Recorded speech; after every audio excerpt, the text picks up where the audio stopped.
Bueno, aquí estamos, la doctora Lilian Soto, nuestra invitada. ¿Y qué tal, doctora? ¿Cómo le va? Buenas noches. Buenas noches, Carlos. Gracias por venir. Gracias por la invitación. Un saludo a Mengo y a Estela y, por supuesto, a quienes ven el programa. Bueno, costó mucho, pero está. Sí. ¿Verdad? Costó mucho. Costó mucho. Se la invitó, pero con muchos compromisos. ¿Quiere ser senadora? Bueno, sí, me presento para el Senado encabezando la lista de Cuñapurendá, que es un proyecto que está trabajando desde hace ya 7 años y decidimos buscar bancas parlamentarias y hacer los planteamientos que tenemos para el país, para la sociedad paraguaya, desde ese espacio si logramos los 60.000 votos que necesitamos. Siempre se caracterizó por ser contundente, categórica, sin rodeos, respondió siempre lo que se le preguntó. Cuestionó lo que tuvo que cuestionar, cuestiona lo que tiene que cuestionar. Vamos a ocuparnos de eso en un ratito, si nos permite. Pero quiero compartir esto con la audiencia y con los compañeros, que es un tema de estas últimas horas, el cuartel de la Victoria. Alfredo Boxia, ¿qué opinas de lo que está pasando? Estuve viendo los acontecimientos y las respuestas. Está mal, obviamente es un patrimonio nacional que no es el lugar más inteligente que pudieron haber elegido para una reivindicación social, ¿verdad? Porque despierta este tipo de contestación social, nacionalista y justificada además. Ahora, eligieron también un mal momento, un momento preelectoral en donde se debate un nacionalismo bastante álgido mezclado con lo electoral. Eligieron el lugar y eligieron mal el momento. Sí. Y por otro lado, hay una exacerbación también en la respuesta. Es un conflicto social más de los centenares que hemos tenido en las últimas décadas. Pero aquí, como es el cuartel de la Victoria, o por lo menos una zona asignada a esa repartición del Estado, se descubre un nacionalismo bastante exacerbado y falso, ¿verdad? Porque ya me gustaría ver tanto patriotismo y tanto amor por la heredad chaqueña, mientras se deforesta todo el Chaco y mientras prácticamente, como en la época de Carlos Casado, todo ese territorio está en manos otra vez de terratenientes extranjeros, ¿verdad? Pero en fin, dicho esto, debo volver sobre el comienzo. Me parece mal en el tiempo, mal en el lugar. Pero me pareció oportuna la acotación. Hay una hipocresía y una falsedad tremenda. Independientemente de que coincidamos que no está bien. Claro. No es el momento ni no es el lugar. Pero es cierto lo que decía Alfredo. Sí. Hay muy valientes acá, pero muy cobardes en otros sitios. No les importan cosas mucho más graves, ¿verdad? Porque esto es simbólicamente agresivo, se va a solucionar, se lo va a sacar de ahí, alguna solución se va a dar. ¿Y el Chaco? ¿Y la deforestación? ¿Y las millones de hectáreas que están siendo tiradas al piso, convertidos en desierto? Y a lo mejor no solo el Chaco, sino que otros puntos también. Y también murieron por eso, y sobre todo por eso, los excombatientes que dejaron su sangre en la región occidental. Estela, ¿y vos cómo ves esto? Sí, decíamos esta mañana en Radio Monumental, un poco en la línea de Alfredo también, de que el lugar exacerbaba el nacionalismo y hay también, esto puede significar un polvorín, porque decíamos esta mañana que la gente que se manifiesta en contra están los reservistas y que se van ahí a defender, etcétera, etcétera, y que hay gente que exacerba a propósito este tema. El momento nunca va a ser el correcto porque es el cuartel de la Victoria. En cualquier momento en que se invada o se ocupe ese lugar va a ser un momento sensible, ¿verdad? Hay que tener una mirada un poco más profunda, o sea, hay Central es una zona crítica de asentamientos ilegales, informales, irregulares, etcétera, etcétera, por esa falta de respuesta del Estado. Ahora, el Frente Guazú entró como en un brete con este tema porque ellos presentaron un proyecto de desafectación. Pero se despegaron del tema hoy. Se despegaron, pero me parece también un poco lo mismo que le pasó a Marito Audo con el tema de las madres solteras. Ya fue una pifiada. Tiraron la piedra y escondieron la mano. Yo creo que un poco también es muy difícil despegarse en este momento. Creo que ya es tarde para el Frente Guazú despegarse de este conflicto, ¿verdad? Entonces, yo no sé cómo lo van a resolver política y electoralmente, ¿verdad? Aquí también hay otra parte de la responsabilidad del gobierno, porque este grupo de personas sostiene que hace como 2 años que están solicitando a la SAS un lugar, un asentamiento, etcétera, etcétera, y no tiene respuestas del Estado. Y también, por otro lado, hay una llamativa y sugestiva inactividad del gobierno para responder supuestamente con la fuerza. Está dejando hacer, no sé si porque le conviene o porque tiene miedo, no sé. Hoy hasta dijimos en la radio, estábamos hablando y hablábamos hasta de una cuestión que tiene que ver con una situación de inteligencia, Sí. que le dice al Ejecutivo no toques porque lo que Claro, quieren es una un trampa. polvorín Claro. y con alguna derivación que no sea favorable para el gobierno. Teme un curuguate. O sea, supuestamente el gobierno tiene informaciones de que esto está hecho para que se active un conflicto con una crisis política grave previas a las elecciones. Y acá hay más personas que en Curuguaté. Sí, muchas más. Acá hay 1000 personas, dijeron. 1200 más o Lilian menos. Soto, ¿qué opinión, conocedora del tema, de todo esto, qué opinión tiene? Coincido con lo que se expresó acá, creo que es un mal lugar el elegido. También coincido con Estela, el tiempo nunca sería bueno para un predio de esas características y hay muchos otros espacios por los que se puede empezar. 8 millones de hectáreas de tierras mal habidas entregadas por la dictadura astronista a sus personas cercanas o grupos cercanos, y esas 8 millones de hectáreas tienen que ser recuperadas, tienen que ser destinadas para aquello que se necesita, tanto para la reforma agraria como para lo que hace a las personas sin vivienda. Entonces hay mucha tierra que recuperar. Sin embargo, sí también considero que se evidencia claramente la hipocresía de muchos sectores. No diría social porque creo que los sectores son muy bien definidos, aquellos que se manifiestan hipócritamente con relación a esto. El Chaco no solamente está siendo deforestado, hay más de 2 millones de hectáreas que han sido concesionadas para la exploración, explotación o prospección minera, petrolera. Lo mismo sucede con otros espacios en Paso Yobay o en otros lugares de nuestro país, y resulta que ante eso, que es claramente pérdida de soberanía, es claramente atentado contra lo que significa el cuidar un patrimonio público, entonces no hay manifestaciones respecto a esto. Entonces sí creo que si para algo puede servir todo esto que está sucediendo, es como para que se debatan todos estos temas, las 8 millones de tierras, de hectáreas mal habidas, claramente identificadas aquellas personas que han sido adjudicadas con esas tierras.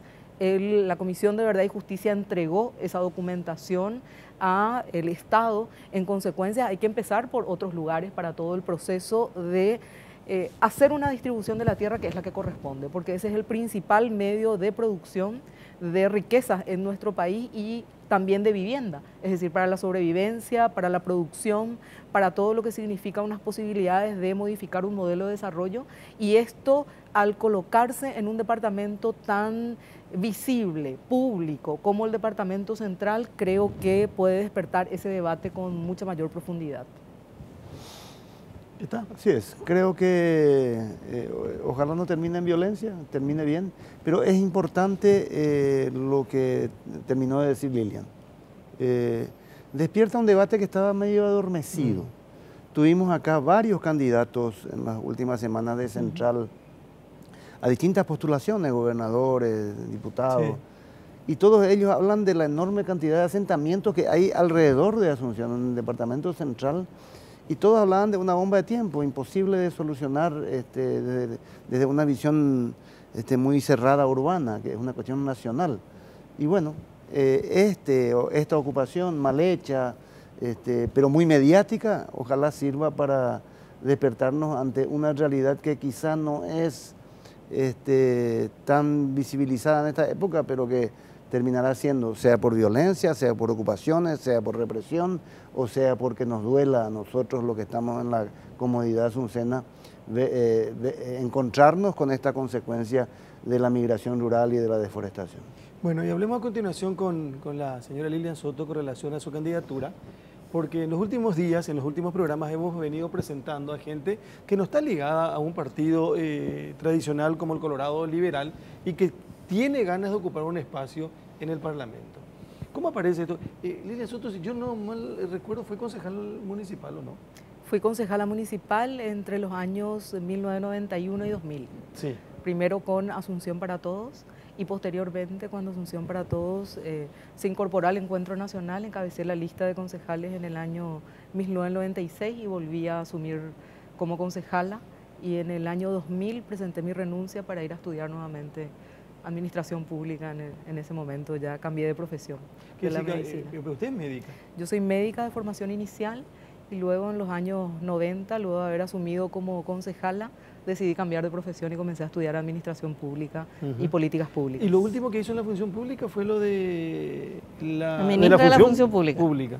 Fui secretaria ejecutiva, ministra de la Función Pública desde el año 2008 con el gobierno de Fernando Lugo hasta marzo del 2012. No estuve cuando ya se produjo el golpe, había renunciado en el mes de marzo.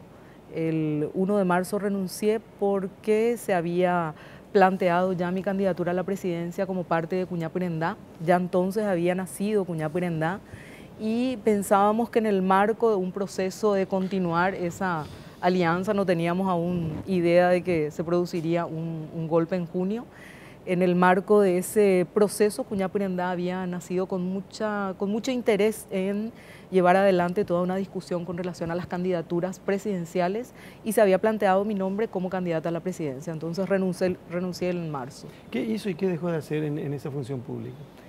Bueno, yo creo que lo que hice fue colocar las bases y bastante bien asentadas para el proceso de profesionalización del sector público, un proceso que si bien estaba establecido en la ley 1626/2000, nunca se había implementado, y desde la gestión que dirigí durante 4 años hicimos un proceso de planificación para abarcar todos los subsistemas de profesionalización del funcionariado público. A veces la gente tiene como muy visible solamente algún aspecto, por ejemplo, el aspecto de los concursos, que fue algo que efectivamente nos ocupó muchísimo porque no solamente sentamos las bases, sino abrimos la puerta para eso con la instalación del portal Paraguay Concursa, a través del cual hoy se presentan las personas que quieren ingresar al sector público cuando se hace un llamado.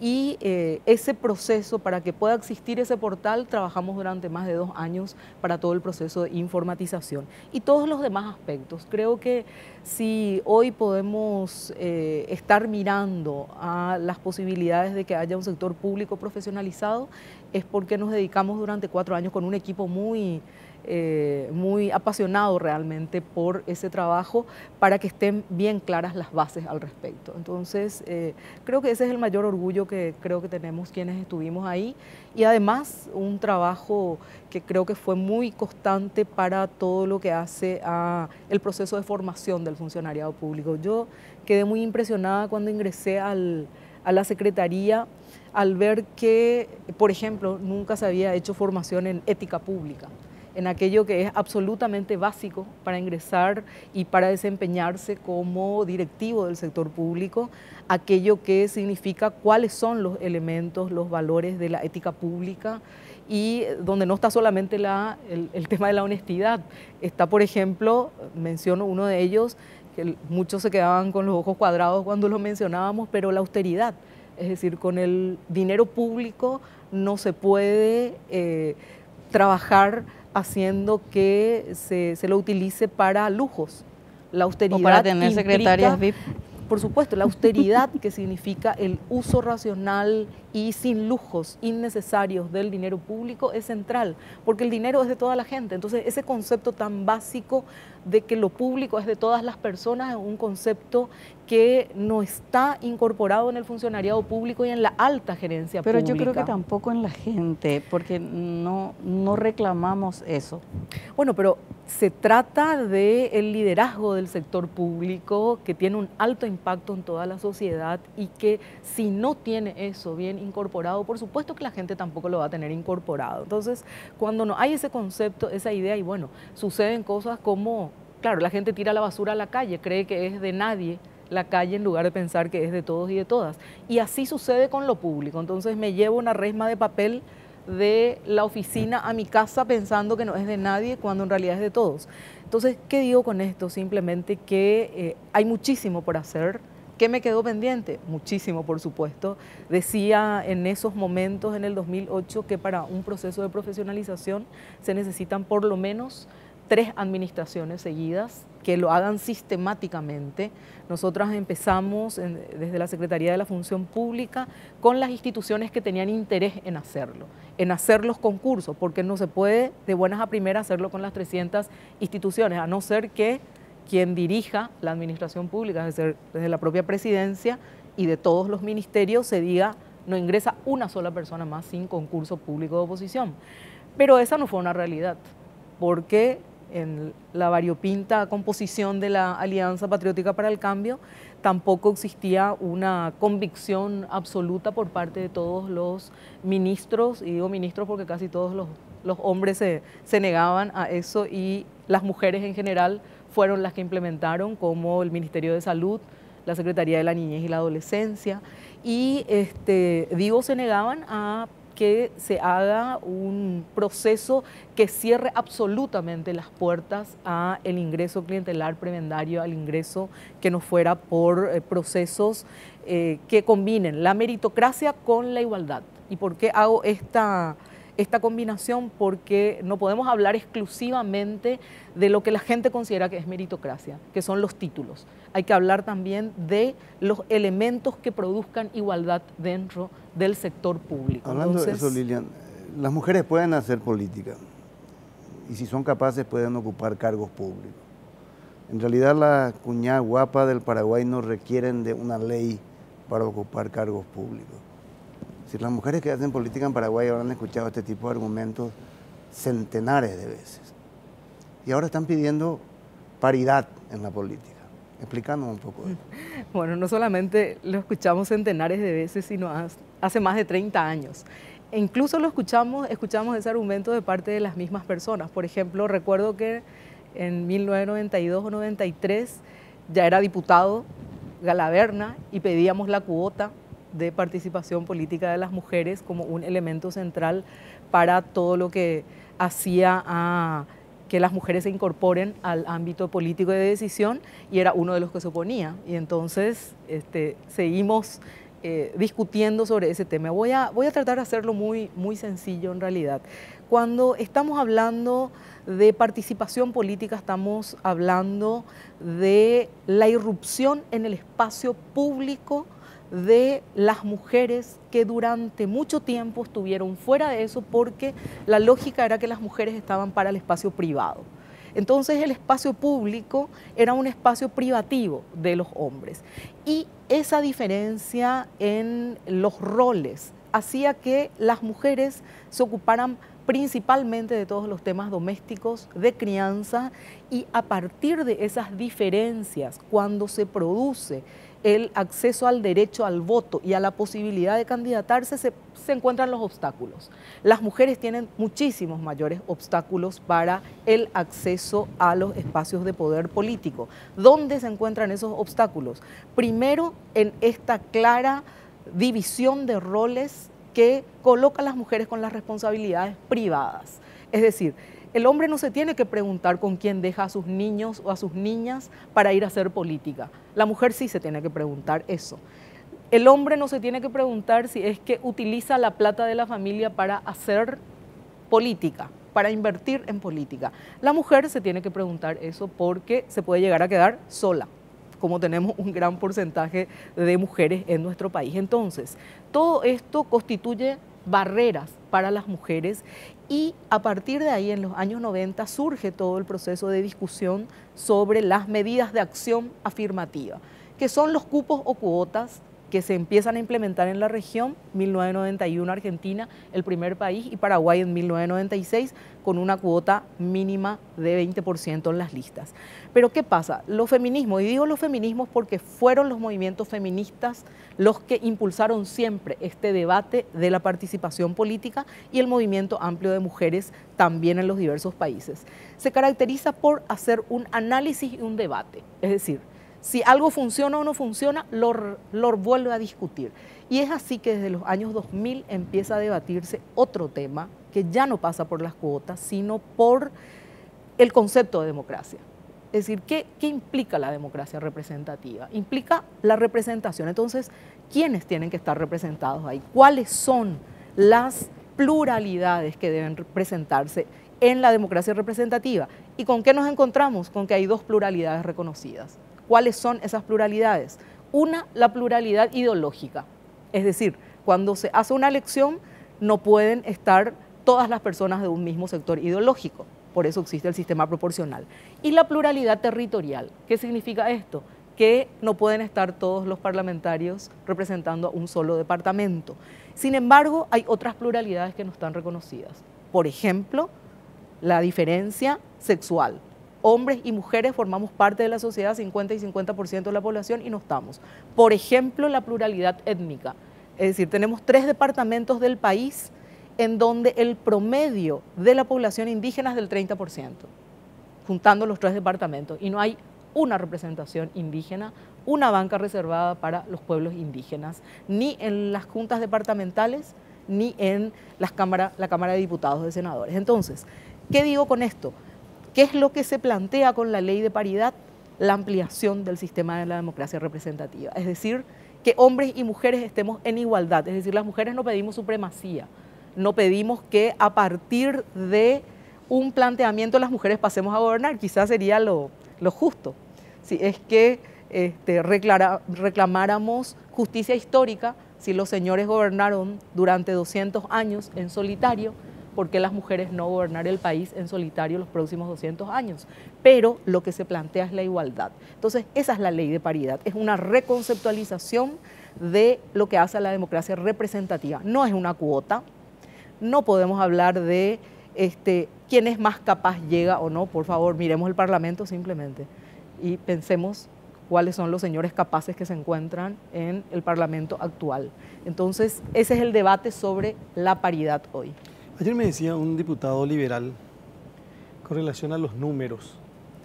En Central, por ejemplo, los diputados liberales, olvídense, decía él, que vamos a hacer más de 7.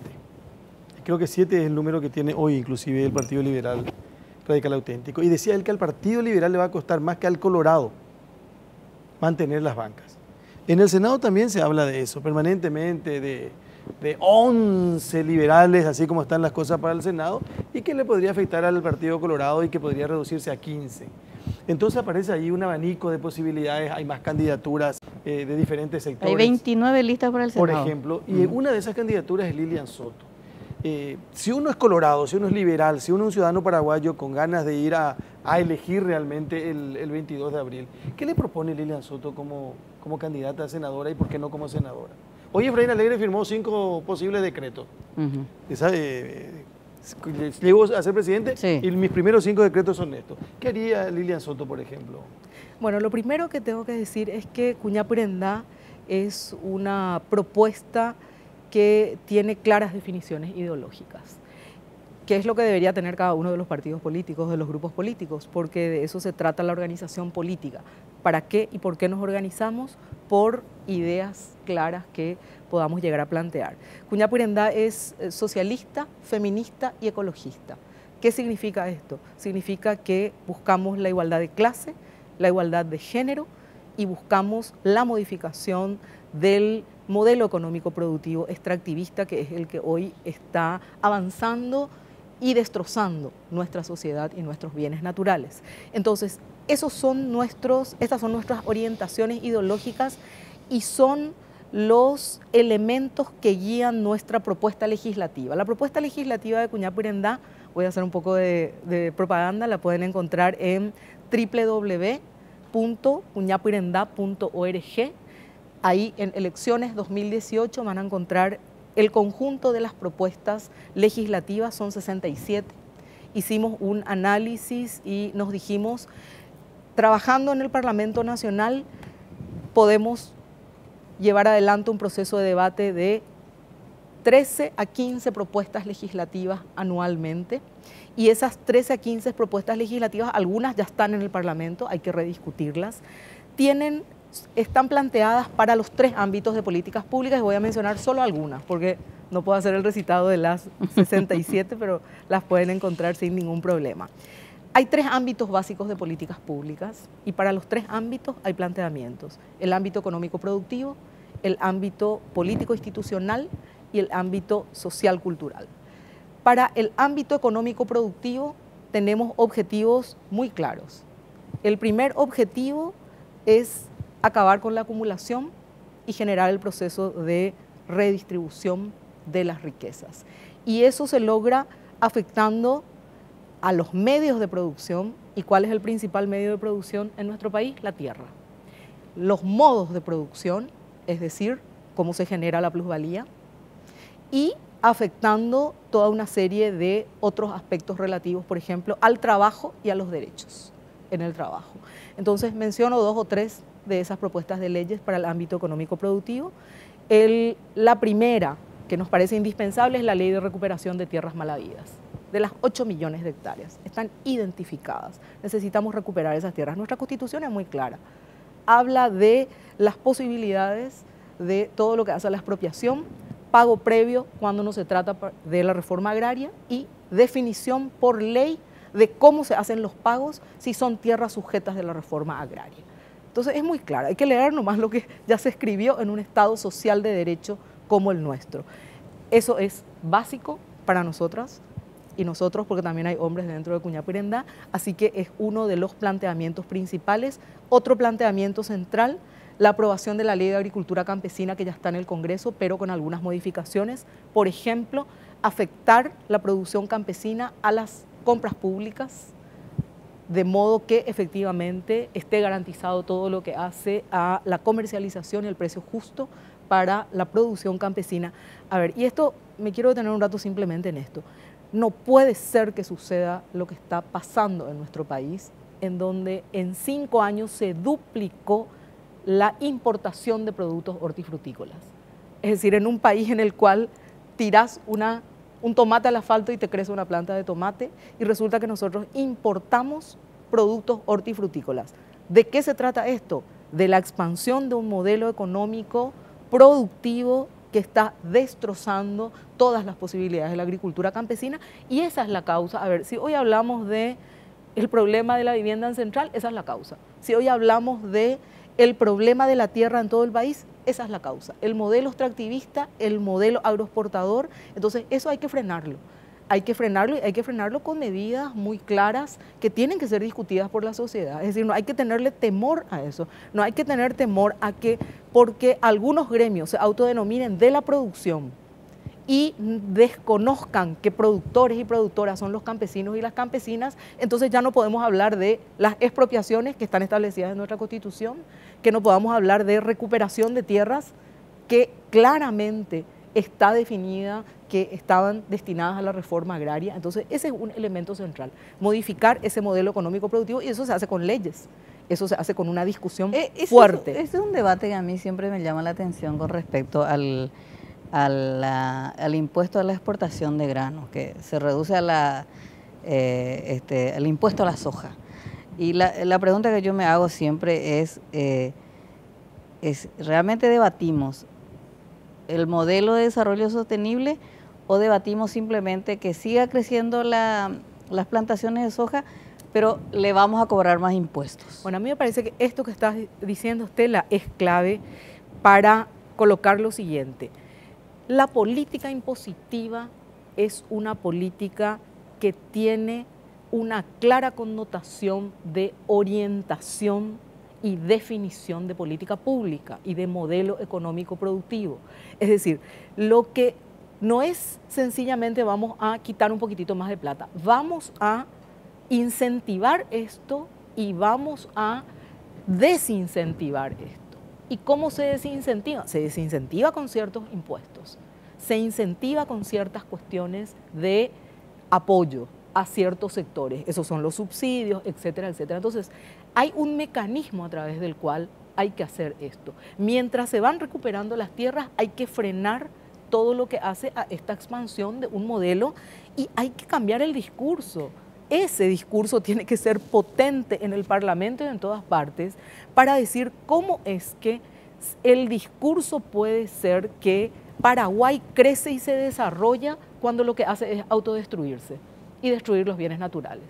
Entonces, claro que está la cuestión impositiva que desincentiva, está la recuperación de tierras malavidas, está una ley que establezca claras cuestiones para las transnacionales, por ejemplo, está todo lo que significa aquello que evite que sigamos envenenando la tierra y los cursos de agua. 20 millones de litros de agrotóxicos se tiran anualmente en nuestro país. Lilian, sí. En esta época de vendaval, de conservadurismo y de fundamentalismo religioso incluso, que hace que el resto de los candidatos hablar de ciertos temas muy polémicos, Cuñapirendá tiene claras posiciones con respecto al aborto, con respecto al embarazo adolescente, a las políticas de discriminación, al matrimonio igualitario, etc. Te pregunto brevemente, me parece muy valiente, pero ¿eso resta votos o atrae votos de temas que son tabúes? Bueno, eso lo vamos a saber el día 22 de abril, pero más allá de que reste o suma, es una absoluta necesidad. Es decir, ¿cómo puede ser que en nuestro país no se debata sobre la principal causa de mortalidad materna? Mortalidad materna significa mujeres que mueren por causas relacionadas con el embarazo o el parto. Y la principal causa es el aborto realizado en condiciones inseguras. ¿Cómo puede ser que no debatamos sobre un tema como la ley de salud sexual y reproductiva cuando tenemos 2 partos de niñas por día en Paraguay? Niñas, es decir, no sé si la gente comprende lo que significa. Las mujeres sí lo comprendemos. Las mujeres que tuvimos 10 años, 11 años y 12 años, sabemos lo que puede llegar a significar embarazarse a los 10, 11 o 12 años cuando tenemos que estar jugando y que además nos encierren, nos pudieran llegar a encerrar en un lugar para que culminemos ese embarazo. Es la mayor crueldad que yo escuché en mi vida y resulta que no vamos a discutir sobre educación sexual en las escuelas, resulta que no vamos a discutir sobre ley de salud sexual y reproductiva, resulta que no vamos a discutir sobre interrupción del embarazo por causales que están además definidas en nuestra legislación, porque nuestra legislación no está penalizada en su totalidad la interrupción del embarazo. Habla de la vida de la persona, la vida de una niña de 9, 10, 11 años. Es decir, ¿cómo no vamos a hablar de eso? Hay que tener el coraje para hablar, más allá de que te reste votos o no. La cobardía a ver, ¿quién gana con la cobardía? Yo me pregunto eso. La cobardía ¿Quién mata gana? en estos casos. En estos casos creo que la cobardía ¿Quién mata. gana con la Pero cobardía? son temas de los que se habla todos los días, ocurren todos los días. Y resulta que no vamos a hablar. En el Parlamento Nacional iba a seguir ocurriendo no vamos a discutir todo lo que significa eso en el sistema de salud, no vamos a discutir lo que significa eso en el sistema educativo. Y resulta que la gente que está con todas estas ideas de que, no sé, tenemos que ser una república teocrática o algo por el estilo, es decir, depender de la religión, no quiere hablar de un 10 a 15% de nuestra población que no es heterosexual, que quiere formar sus familias y forma sus familias, decide con quién estar y resulta que no puede tener el reconocimiento estatal, legal. ¿Y saben cuál es la consecuencia de eso? Significa que si hay una pareja de homosexuales o de lesbianas que tienen una familia, que construyen, que compran su casa, que hacen esto, muere uno o una de ellas después y le hereda el hermano o la hermana o alguien que fue quien más le discriminó, pero no le puede heredar la pareja con la que construyó eso. Es decir, dígame, ¿qué daño le hace a la sociedad que el Estado reconozca esto? Se le pone el nombre que se quiera poner, es decir, matrimonio no le quieren llamar, llámenle unión civil o lo que sea, pero el Estado no puede no discutir todo eso. Eso es política. ¿De qué se trata la política? La política no se trata de ver todo el día estas peleas entre gallitos, que es lo que parece que la gente piensa que es la política. Se trata de hablar de los temas que suceden en nuestra sociedad, que suceden. Y cuando alguien dice tonterías, también hay que colocarlos, como la que dijo Abdo, por ejemplo, con relación a las madres solas. A propósito, Lilian, para cerrar la participación, y tenemos otra gente que recibir también, ¿qué opinión le merece la candidatura de Mario Abdo Benítez?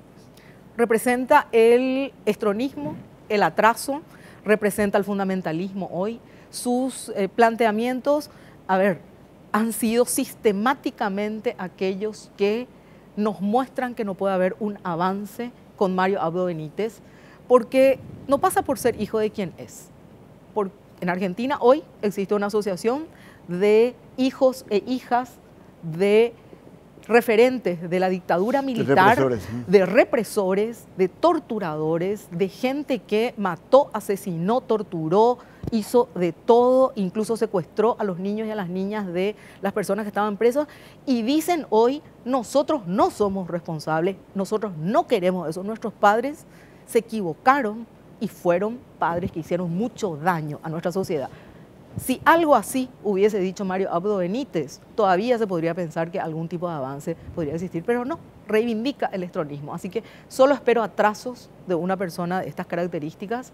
Creo que el combate va a existir contra su gobierno si es que él llega a ganar las elecciones, que espero no suceda. Pero tampoco le convence Efraín Alegre. La dupla, sí. No sé si quiere hacerlo como dupla o individual. Efraín Alegre, Leo Rubín. Claro, hablemos, yo creo que puedo hablar individualmente.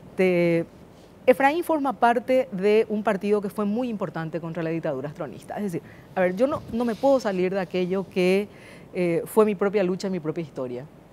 Cuando ingresé a la Facultad de Medicina tenía 18 años, ya me consideraba de izquierda y durante todo ese tiempo peleé contra la dictadura astronista. Así que quien peleó contra esa dictadura me parece que tiene una cuestión importante históricamente. Así que él forma parte de ese partido. Pero se equivocó grande, terriblemente al romper, como decía Milda Rivarola, ese contrato social que con tanta dificultad construimos con el golpe del 2012. Fue uno de los que hizo ese golpe. Y eso a mí me impide hacer campaña política por él. Sé que Mario Abdo Benítez sería el retroceso.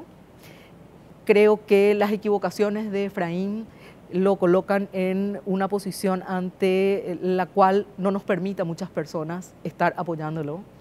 Si y eso que la principal víctima le apoya ahora, que es Lugo. Sí, pero, a ver, podrá existir gente oportunista en el país, en la política, pero otros no. Entonces, cuando sostenés una posición y te parece que eso no depende del momento, no depende de los actores, sino depende de aquellos principios que se sustentan, entonces la seguís sosteniendo. Sí creo que Leo Rubín es una persona que se jugó por los sectores sociales desde hace mucho tiempo.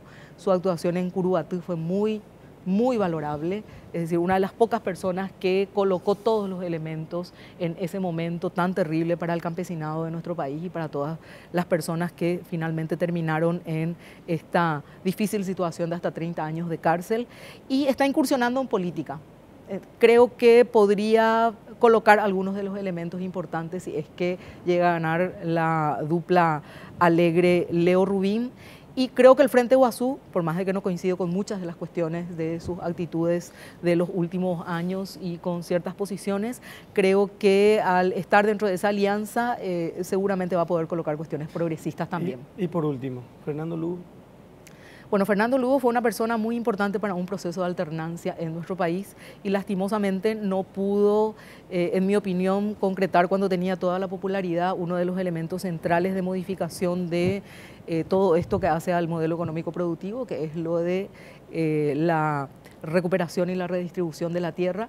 Y creo que uno de los elementos claves del golpe que sufrió posteriormente fue que a finales de su gobierno había empezado ese proceso de identificación de las tierras y de todo lo que hace a la situación legal de ellas, cuando Emilio Camacho entra a hacer todo ese proceso de análisis de la situación de las tierras. Entonces, creo que ese momento histórico fue clave y, bueno, él fue parte de eso. ¿Y hoy? Importante. ¿Y Fernando Lugo hoy? Y hoy es el presidente del Congreso y creo que está dentro del Frente Guazú como un líder al que se sigue considerando por parte de ese grupo como caudillista, lo cual para mí en ningún caso es algo aceptable. El caudillismo ni el mesianismo no son los elementos que creo que en la política deban propiciarse. ¿Quién debió haber sido el candidato de la alianza? No, eso no creo que lo pueda decir. Creo que para mí, al menos, la construcción de un proceso de alianza justamente tiene como elemento central el que pueda empezar no desde las personas, desde quién pueda ser el candidato o la candidata, sino desde aquello que se está dispuesto a comprometer, y a partir de ahí se construyen candidaturas. Cuando se tiene el pensamiento mesiánico y caudillista, entonces se piensa en los únicos líderes y los únicos salvadores. Yo considero que dentro del Frente Guazú y dentro del Partido Liberal hay mucha gente que tiene las condiciones como para presentarse y liderar un proyecto, pero un proyecto serio y un proyecto de construcción que se lleve a cabo con todos los elementos necesarios para una transformación social. ¿Hay alguna significación especial del número de la lista de Cuñapurendá? Sí, hay una buena significación y nos encanta la... Contarle a la audiencia cuál es. Nos encanta, Lilian va a contar al fin. Nos encanta la significación del número 69, que es el número de la lista de Cuñapurendá. En primer lugar, porque fue el número de la resolución del Tribunal Superior de Justicia Electoral, Mal pensado. por el cual se reconoció a Cuñapurendá por primera vez, fue la resolución 69/2013, y por otro lado porque es el número de la perfecta igualdad, es decir, das vuelta el número y sigue siendo 69, y en consecuencia tenés la Ustedes son los complementariedad mal pensados. y tenés la perfecta igualdad. Los ojitos de Lilia Soto, muy amable. Muchísimas gracias por venir a visitarnos esta noche. Muchísimas gracias a ustedes y bueno, pues está hecha la propuesta, y si consideran que podemos tener una voz potente y con coraje en el Parlamento, está la lista 69 con el número rosa fuerte. Ya está la gente con la candidatura de Lilian Soto, por lo que, no sé, cada uno va a decidir, ¿verdad? Pues de lo que no se van a olvidar jamás es el número. Estoy seguro, no se van a olvidar. Lilian Soto con nosotros en esta primera parte de Bajo la Lupa. En un ratito recibimos a otra gente que también quiere llegar al Parlamento. La pausa y ya volvemos.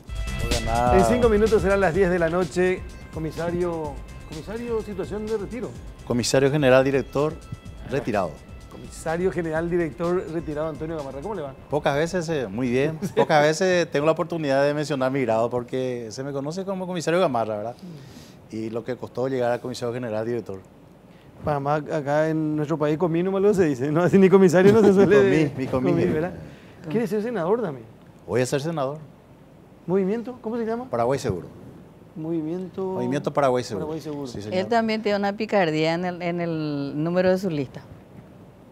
Y mucho pelamos para conseguir porque estábamos ya haciendo, porque solicitamos con mucha antelación el número. Estoy pensando en algo parecido al 69, ¿qué puede ser? El 911. El 911. Sí. Mira un poco. Imposible si nosotros de olvidar teníamos... también. Imposible de otra olvidar lista también. Sí, fácil de nosotros sí recordar. teníamos una lista, doctor. ¿Qué le pondríamos? ¿Qué le vamos a poner? ¿Y por qué? ¿Por qué esto de...? Y los números, ustedes saben que los números mucha gente tiene muy en cuenta. El número 13, por ejemplo, a última hora se eligió porque está en los primeros lugares, ¿verdad? Pero el número 13 casi nadie eligió. La mala Uno suerte. dice que es Jetta y otro dice que es suerte. Pero más se cree que es Jetta, por eso es que nadie quería. Martes Y 13. otro número que nadie hasta ahora eligió es el 108. Bueno. ¿Qué pasa? Y después lo que más se quiere es los números de... los números, numerología. El equivalente al 108 en la cultura popular brasilera es el 24, que en el jogo do bicho es el venado, el viado. Y también México tiene, creo que era el 41, por una anécdota histórica de un allanamiento policial donde había travestis y gente muy conocida, y eran 41. Y también allí el número 41 es sinónimo de homosexualidad. O sea, creo que es...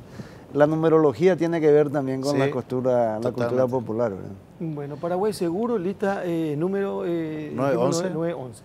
Y nuestro lema es la seguridad está primero. La seguridad primero. Y esa es la plataforma, la base de esta candidatura. Sí, totalmente. Cuando fundamos el movimiento estábamos unos cuantos policías retirados, algunos militares, pero en su mayoría estaban civiles.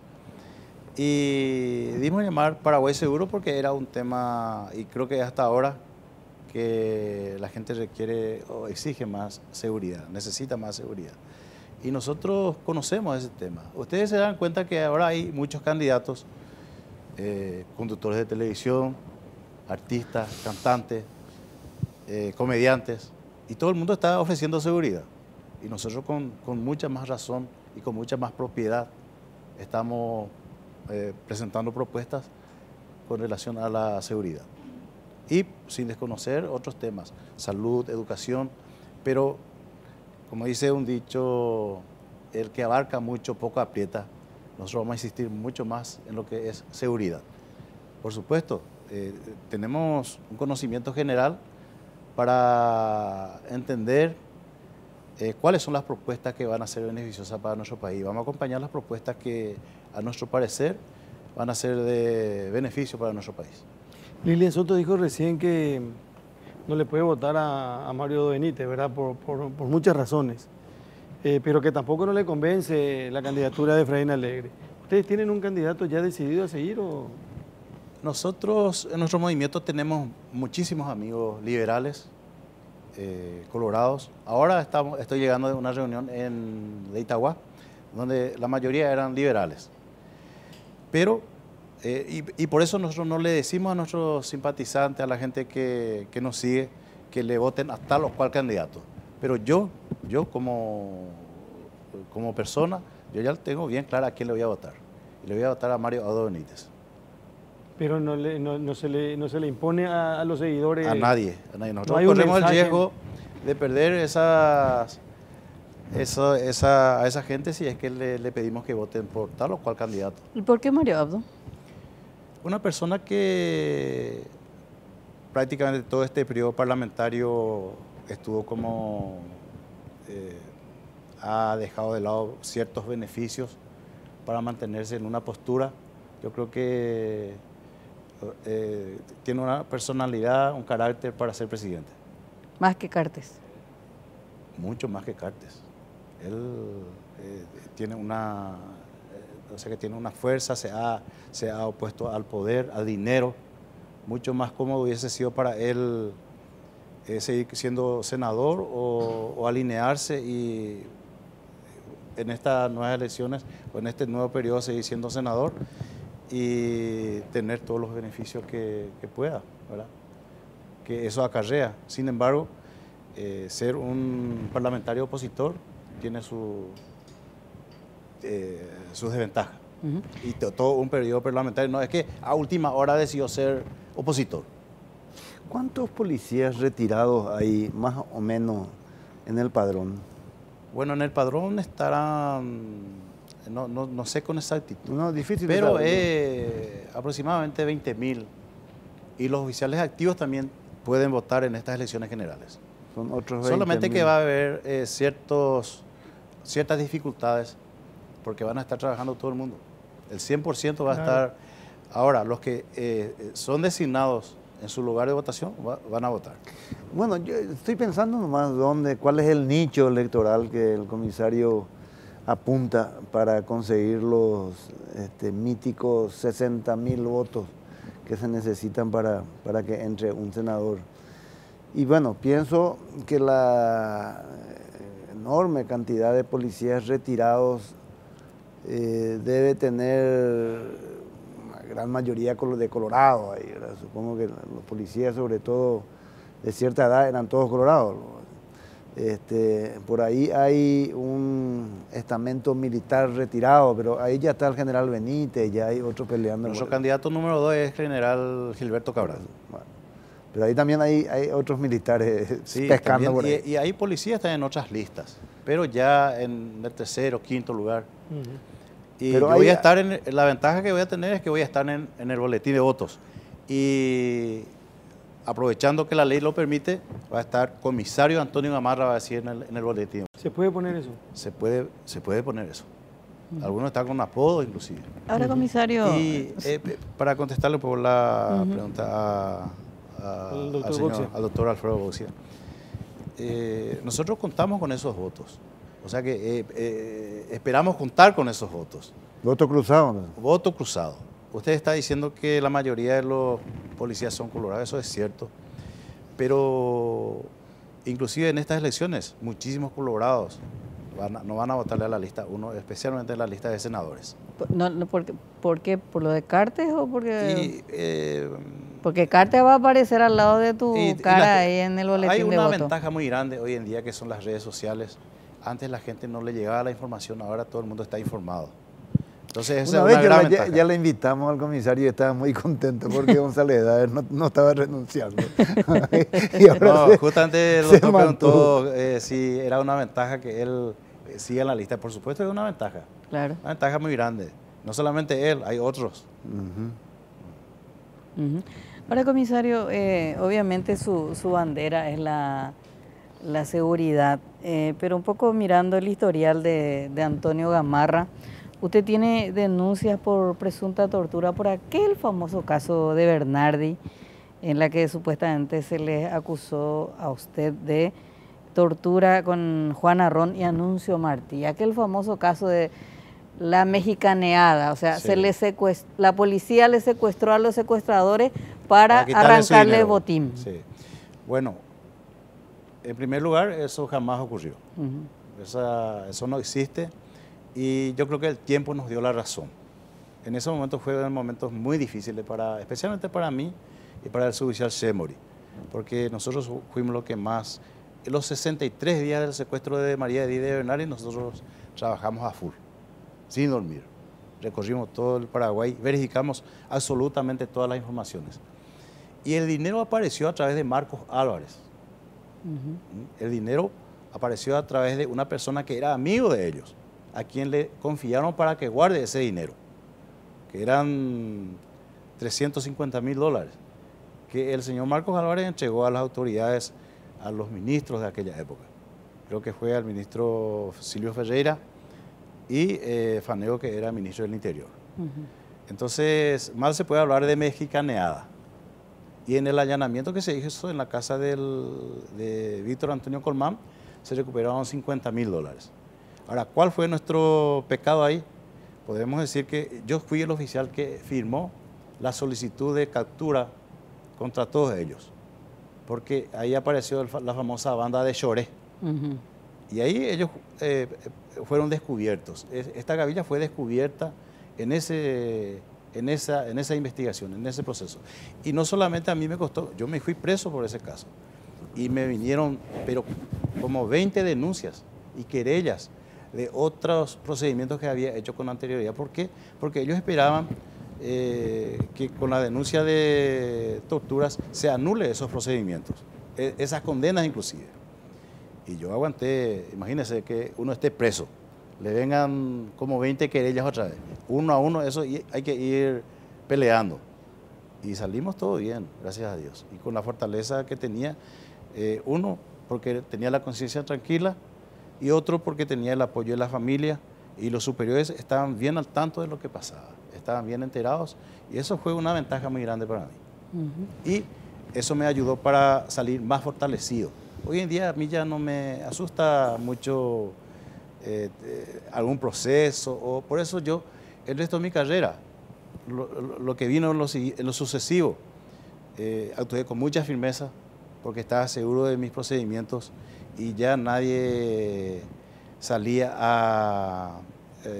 animaba a cuestionar mis procedimientos. En los juicios orales, casi en todos los juicios orales, en el 99%, los procesados en los casos que yo seguí fueron condenados.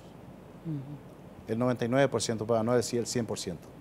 Usted fue comisario en Concepción. Jefe de policía de Concepción, y fui con mucho orgullo, posiblemente el primer jefe de policía más joven de la historia de la policía paraguaya.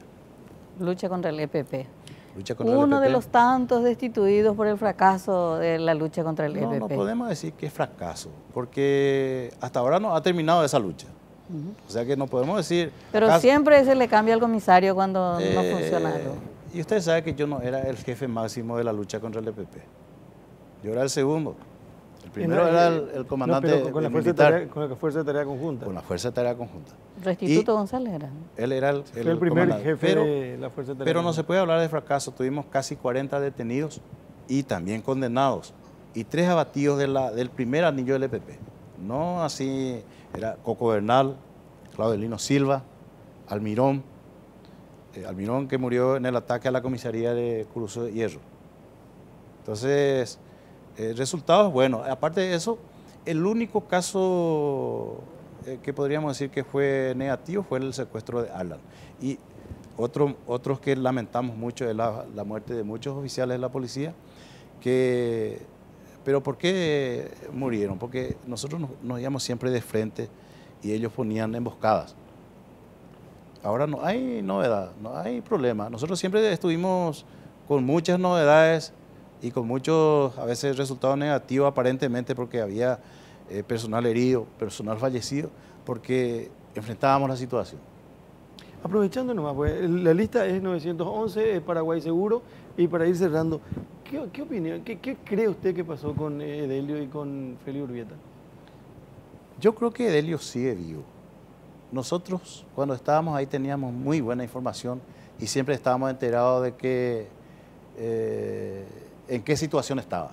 Y siempre mantuvimos que él estaba vivo. Y después apareció en un video, después de que yo vine ya de Concepción, apareció en un video y... Pero después de ahí nunca y ahí, más. Eso fue en el 2014. El video de Arla no aparece. y hay que ver si... yo le estoy diciendo, nosotros teníamos información de que él estaba con vida, de testimonio de gente que nos estaba ayudando. Y después el video nos dio la razón. Ahora, ¿qué sabe ahora la Fuerza de Tarea Conjunta de Edelio? A esta altura tenía que saber ya si está muerto o sigue vivo, ¿verdad? ¿Se puede saber ahora? Y todo el equipo de inteligencia se volvió a rearmar. Pero si uno pierde tiempo, o sea que salió del ruido, como se dice, su negocio o su trabajo es la comunicación. Se da vacaciones 8 días y al regreso se perdió ya un montón de noticias. Está totalmente desactualizado. Y un oficial de inteligencia que sale cerca de un año y después regresa, no va a recuperar jamás, tiene que tomarle muchísimo tiempo. Ahí se perdió, pero años de trabajo y de conocimiento. Edelio puede que esté vivo. Yo digo que está vivo. El EPP le mantuvo casi un año sin comunicación, nadie sabía nada. Todo el mundo decía que él estaba muerto. Y después apareció en un video. Pero ya pasaron 3 años. En el caso de Urbieta hace un año que no se sabe nada. Le puedo decir algo. Hablamos casi media hora del EPP nuevamente y nos hablamos de la lista 911. No, hablamos de la lista 911. Voy a aprovechar lo que pasa es que hablamos, un programa político, no policial. No, pero lo que pasa es que una de las cuestiones que usted hizo, y bueno, se puede calificar bien, regular o mal, tiene que ver con...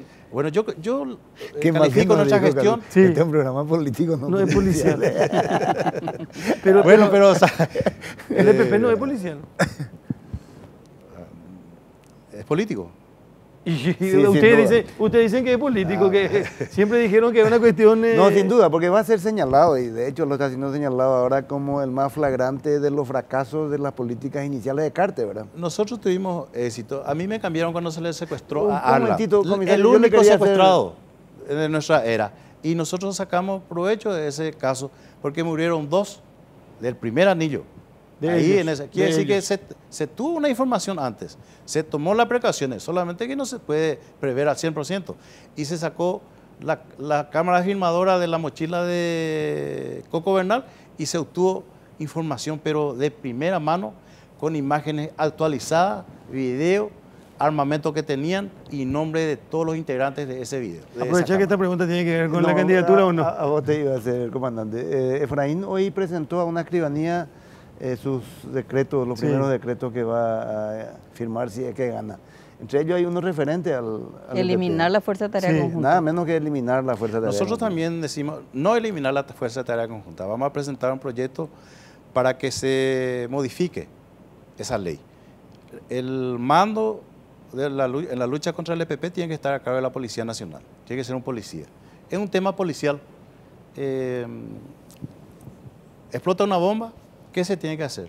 Es un lugar del hecho, se tiene que custodiar, se tiene que proteger y vienen los expertos a levantar las evidencias. Ahí se pueden sacar, por ejemplo, huellas de nuevos integrantes o pueden sacarse elementos que... ¿Un comandante tiene que ser de la policía porque los militares no están capacitados para esta lucha? No, porque es un tema policial. O si no, si van a estar los militares, tenemos que enseñarles nuevamente procedimientos policiales. ¿Y para qué doble gasto? ¿Quién estuvo ahí? Por eso, ¿viste? ¿Por qué? Yucaitela. Y ahora hace ¿cuántos años que estamos con un militar al frente? Con razón que no conseguimos nada. 4 Bueno, años y medio. ¿y por qué de aquí a cuatro qué? años ya? 4 años. 4 años ya por ahí, Bueno, ¿verdad? 4 años. Y si no, ahí tenemos que tomar ya. ¿Por qué vamos a esperar Si no el hay 15 de resultado. agosto con el nuevo gobierno? Ahora ya hay que hacer. ¿Y cuál va a ser tu primer proyecto de ley? ¿Va a ser eso? Ese, después están las medidas sustitutivas. Vamos a proponer que una sola vez se puede responder un proceso en libertad y después ya no. Porque acá los delincuentes se van a la cárcel. Uno puede tener el beneficio de la duda. Puede ser que se haya equivocado una vez, pero 2, 3, 4 veces no puede ser. La prisión tiene dos. ¿Usted es abogado, doctor? No, yo soy médico. No. Dos objetivos principales. El primero, ¿por qué se le mete preso al delincuente? Para proteger a la sociedad. Y en segundo lugar es la de recuperarle. Por eso se llama readaptación Y social. ninguna de las dos cosas estamos Y ninguna de haciendo las ahora. dos cosas. Ni le protegemos a la sociedad, ni le Y otra cosa reformamos. que vamos a proponer es que el piso, el sueldo de un policía tiene que ser dos sueldos mínimos, el recién egresado. Y un jefe de policía, vamos a poner como ejemplo, Alto Paraná, 8 diputados. Los 8 ganan a 30, 35 millones de guaraníes cada uno. Y vamos a poner una comparación ahí entre la función del jefe de policía y la función de un diputado. El jefe de policía está 100% ahí en su puesto. Él durmiendo ahí sigue siendo jefe de policía. Tiene que atender su teléfono, tiene que atender su radio. Es un máster como mínimo. Un magíster, estudió, pero primero, ahora los oficiales estudian 4 años. Después, como 5 cursos que duran 1 año. O sea que un siguen. parlamentario es improductivo comparado con un comisario. Tiene que ganar por lo menos, el jefe de policía tiene que ganar más o igual que un diputado departamental. Bueno, comisario, hoy le diste con todas las Fuerzas Armadas, le diste con todos los diputados Usted departamentales. sabe que yo tengo muchos amigos militares, generales, en nuestro movimiento hay Y a nosotros militares. también. Y ¿por qué? Dice que le bajamos. Solamente que los militares tienen que continuar en el norte. Claro. Ellos tienen que estar ahí y tienen que tener la autorización legal del legislativo, tienen que tener la autorización para entrar en acción, si el caso lo requiere. Porque cuando nosotros estuvimos en la primera época, antes de la creación de la FTC, nosotros estábamos solos y el terreno es extenso. Entonces es difícil. Ojalá que vete y retiro, uno se va a hacer ahí, tener que dejarle ya protección. Claro. Y después te queman allá, al otro Y tenés extremo que hacer otro. la misma cosa. Entonces para eso se necesita cantidad y calidad. Comisario, gracias por venir esta noche. Muchas Muy gracias a amable. ustedes por la invitación. Quedan 20 días. Vamos a seguir hablando. Quedan 20 días. Yo espero que nos vuelvan a invitar. Para hablar de la candidatura. Sí. El comisario Antonio, comisario general, inspector, Comisario General Director. director, comisario Ustedes general, saben que director. el equivalente, volviendo a hacer un poco una comparación con las Fuerzas Armadas, en las Fuerzas Armadas hay 15.000 hombres y 40 generales. En la Policía Nacional están 26.000 hombres y 17 comisarios generales, de los cuales solamente 4 son comisarios generales directores. 4 solamente. Sí. Bueno, gracias por venir. Lista 911, Paraguay Seguro el Movimiento, para las elecciones del próximo 22 Pero de que abril. si se llama, que atienda. Y siempre atendí. Y 911. 911. Bueno, la pausa y recibimos, No, por supuesto. recibimos a una mujer, ya estuvo antes Lilian Soto, ahora el comisario Gamarra. Viene otra persona, esta vez una mujer que también quiere ser parlamentaria, en un ratito nada más. Bueno, estamos de vuelta, señora, señor, vamos a dedicar estos minutos a otra candidata al Parlamento. Probablemente estas sean las elecciones en donde hay mayor cantidad de alternativas. Sí, seguro, casi ¿Verdad? 30. Sí. Solo en el Con Sin relación a ninguna otras duda. elecciones. El elector ahora no puede decir no tengo opción. O no se porque el queda solamente abanico con el es Colorado, el amplísimo. liberal, el de No, Frente no. Guazú, Sí. Encuentro Nacional. 29 listas al Senado hay. Lista 77. Ivonne Irigoitia, ¿cómo le va? Buenas noches. ¿Cómo anda? Buenas noches, muchísimas gracias. Estela, Carlos, Alfredo, les felicito sinceramente por el programa que tienen, porque se necesita más esta clase de programa donde uno aprende lo que realmente es política, porque yo creo que en esta clase de debates o de conversatorios uno puede realmente hacer un ejercicio de ideas y un análisis, porque en la multitud de los consejos se encuentra la sabiduría. Y ustedes son grandes líderes que transmiten eso, y da gusto escuchar el análisis de cada uno de ustedes, y así aprendemos todos. Así ya, Augusto, yo me quedo. Es como el comisario. No, ahí está la diferencia. Actúa ya políticamente, Ivonne, porque Lilia Soto, trayectoria, tiene conocimiento, fue concejala municipal, estuvo en la función pública. El comisario Gamarra viene de la policía. Y Ivonne de la Irigoitia, trinchera. ¿de dónde viene? Y yo tengo una historia de los 18 años que trabajo, Carlos. Empecé desde ahí abajo en todos los cargos, con Navi, que hoy es Senavitat, 9 años. De ahí posteriormente pasé a la fiscalía, también desde abajo de asistente fiscal a todos los cargos. 3 veces estuve interna para fiscal. Después estuve como jefa de mesa de entrada, y de ahí salto a ser la primera síndica general de quiebras mujer en el 2006. Claro, duré 6 meses en el cargo porque me fui a destapar la olla, y lógicamente me costó estar en una tempestad en el medio de una puja de poderes donde yo fui víctima, y después de una persecución mediática de un medio de comunicación, ¿verdad? Y que, bueno, es el precio que uno tiene que pagar cuando uno quiere hacer bien las cosas, es así. Y posteriormente le demandé a la Corte Suprema de Justicia, al Consejo de la Magistratura, orgullosamente lo digo, perdí, pero tenía que hacerlo, porque de esa manera yo demostraba de que lo que decían de mi persona no era cierto. Lógicamente perdí 7 años con honra y con orgullo, con dignidad, pagué el precio también. Volví a la Fiscalía como asesora externa de Fiscalía General, trabajé con 2 fiscales generales, y posteriormente también estuve asesorándole en su momento a la hermana de nuestro presidente Lugo, con el fiscal Rubén Candia Amarilla, y después salgo a armar mi propia empresa.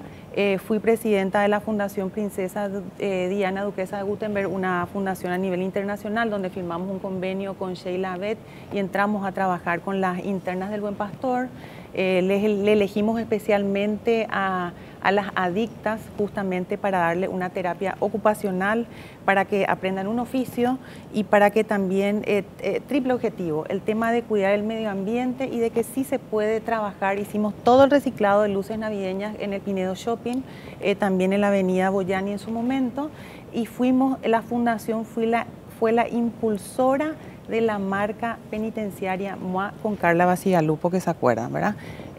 Posteriormente a eso salgo y soy hoy en día también presidenta de la Asociación de Civiles para Ayuda Humanitaria del Paraguay. Es decir, me tocó trabajar muy de cerca en ayuda social, conocer mi realidad nacional por departamento.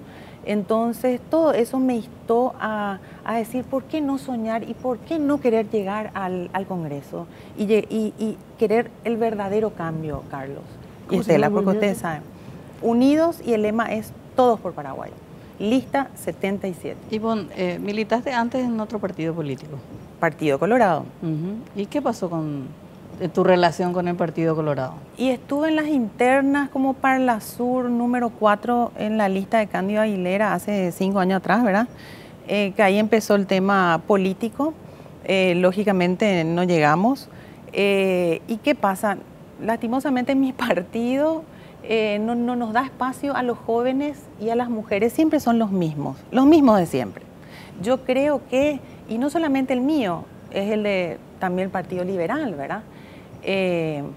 Yo creo, y hablando crudamente, ¿existe una dictadura parlamentaria o no? Yo creo que sí, ¿eh? ¿Cuántos años hace que varios congresistas están y son los mismos de siempre? Yo creo que lo primero que, si llego al Congreso, voy a impulsar una ley donde diga de que el congresista máximo tiene que estar 2 años, y después, si hizo bien su papel, 2 periodos y en alternancia, ¿verdad? Primeramente. Segundo, sí o sí se tiene que reglamentar e impulsar como ley el tema del juicio político para que haya independencia de poderes realmente. Porque no puede ser, se tiene que decir y estipular taxativamente cuál es el mal desempeño de las funciones de un presidente de la República, de un fiscal general del Estado y los ministros de la Corte. Es decir, no puede ser que se junten los votos y cuando les conviene es una decisión jurídica y cuando les conviene es una decisión política. Y además también no se respetan las garantías constitucionales del debido proceso. Y no es por defenderla a ningún presidente. Estoy diciendo las verdades de lo que es el sistema. Independencia de poderes son letras muertas. ¿Qué haría también? Impulsaría y le devolvería al Poder Judicial su autonomía y su autarquía si queremos tener independencia de poderes.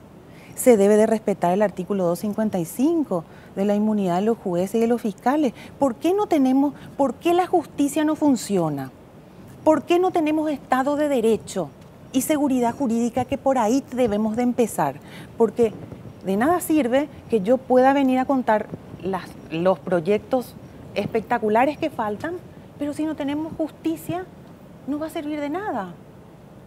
Esa es una realidad. Y también se debe de reglamentar, si vamos a hablar del jurado de enjuiciamiento, se debe reglamentar también lo que es. No puede ser que se elijan los representantes y ellos hagan su propio reglamento.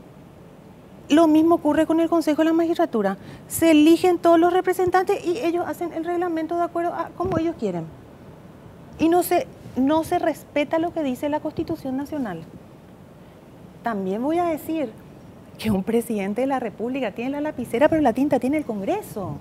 El verdadero poder está en el Congreso. Tenemos que entender y saber... Pero eso es una crítica. No, esa es la realidad. No, pero al mismo tiempo es una crítica. Claro. Ellos pueden destituir a los del Poder Judicial, pueden destituir a un presidente de la República. Pero a ellos no. Entonces, ¿a dónde quiero llegar? El superpoder realmente en el territorio es el Congreso.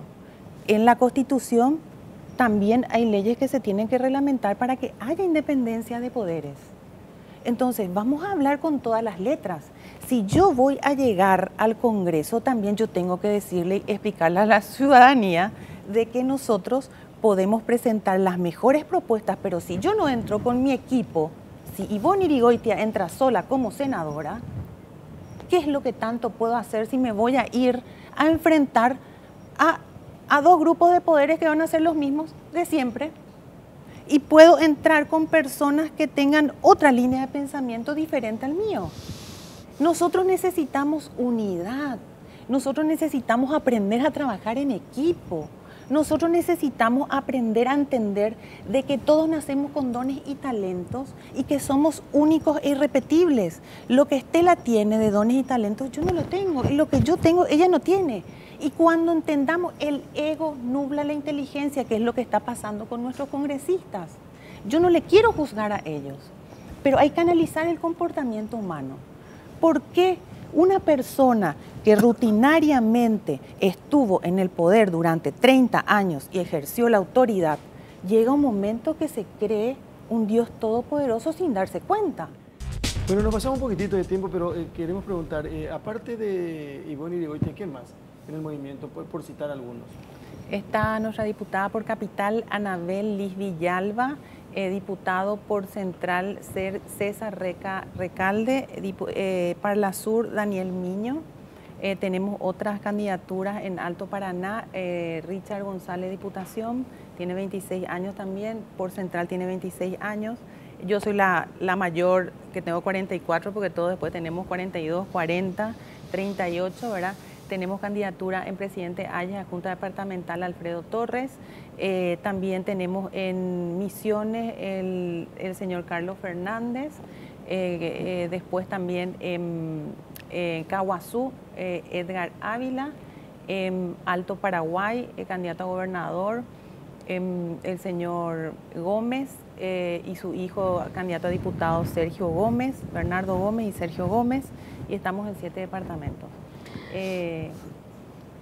Para terminar, lo más importante para nosotros es, además de todo lo que yo dije, vamos a impulsar tema educación. tenemos que tomar como política de Estado, porque lo que no tenemos es política de Estado en nuestro país también, además de que no sabemos trabajar en equipo, ¿verdad? La política de Estado es una planificación a corto, mediano y largo plazo. Tenemos que implementar educación buscando el quiebre de la desnutrición infantil y la pobreza extrema. Y eso empieza ya desde el vientre materno con la alimentación de la mamá. De nada sirve una reforma educativa, que también falta en el ministerio, pero si nosotros no empezamos desde la panza de la mamá con el control prenatal y los primeros 1000 días cuando nace el bebé, tenemos que explicarle a la gente que el cerebro de ellos no se desarrolla y por ende no tienen la capacidad de aprender, de entender lo que están leyendo y lo que se les quiere enseñar. Entonces tenemos que empezar como Chile empezó. ¿Por qué Chile es un país modelo? Porque implementó esa política de Estado. Ahora, al comenzar el programa estuvo acá la también candidata Lilian Soto. Claro, está en un movimiento Cuñapurendá donde tienen una serie de reivindicaciones vinculadas al tema género, al tema feminismo, a la lucha por la paridad. Siendo que su candidatura está encabezada por una mujer, ¿tienen discutido algo de esos temas? Con respecto a, en el tema del movimiento, la línea de pensamiento es que nosotros en el Congreso creemos que debe de haber paridad de género para tener realmente leyes igualitarias para todos, que es lo que estuvo diciendo Lilian Soto. Debemos de tener, porque es cierto, en la población existen hombres y mujeres y realmente va a haber leyes justas cuando haya paridad de género en el Congreso. Ivonne, gracias por venir a compartir con nosotros esta noche, reiterando que el movimiento se llama Unidos. Unidos Todos por Paraguay. ¿El número de la lista? Lista 77 de punta a punta. ¿Y el color? Naranja. Naranja. Sí, quería nomás, tengo una curiosidad con estos movimientos. ¿Cómo haces, Ivonne, con tu movimiento para trabajar en una campaña política tan cara, tan cara? ¿Cómo hacen para sobrevivir en medio de gigantes como el Partido Colorado, Partido Liberal y otras organizaciones como más estructuradas y que tienen fondos? Y nosotros trabajamos verdaderamente en equipo. Nosotros nos autosustentamos cada uno y nosotros salimos a militar casa por casa a volantear con honra y con orgullo. Es decir, nosotros no tenemos punteros. Nosotros realmente trabajamos en equipo y cada uno en su zona y nos complementamos y cada uno tiene su zona y cuando podemos estar juntos yo puedo reforzar lunes y martes, por ejemplo, con Capital, miércoles y jueves Central y viernes, sábado y domingo el interior, ¿verdad? Pero verdaderamente sí se puede cuando uno tiene convicción e idealismo y este es un equipo y un movimiento de gente joven con convicción. ¿Y qué es el mensaje que quiero darle a los jóvenes? El 63% del caudal electoral que está inscrito para votar, de los 4.400.000, son jóvenes de 18 a 44 años. Entonces, quiero decirles, no sé dónde está la cámara, el poder está en ustedes. ¿Quieren cambiar y marcar hito en la historia del Paraguay? Jóvenes, vayan y voten la lista de movimientos verdaderamente jóvenes, lista 77 de punta a punta. Además, vamos a ir a ayudarle al presidente que sea electo. Muchísimas gracias. Muchísimas gracias por venir. Muy gracias, amable. Carlos. Tenemos que cerrar el programa. Quiero contarles que, así como están las cosas, aparecen encuestas otra vez a partir de mañana. ¿Ah, sí? Sí. ¿Y siento que Santiago Peña va a ser presidente de mesa? No sé. ¿No sabes? No sé. ¿Por qué? ¿Y presidente de mesa en las elecciones? Y tiene que trabajar como todos los afiliados Bueno, del nos Partido vamos, Colorado. señoras y señores. Mañana 5 de la mañana, La Lupa en Monumental AM 1080 en simultáneo, con Noticias Paraguay como todos los días de lunes a viernes. Buenas noches y en Bajo la Lupa. Hasta la próxima semana. Chao.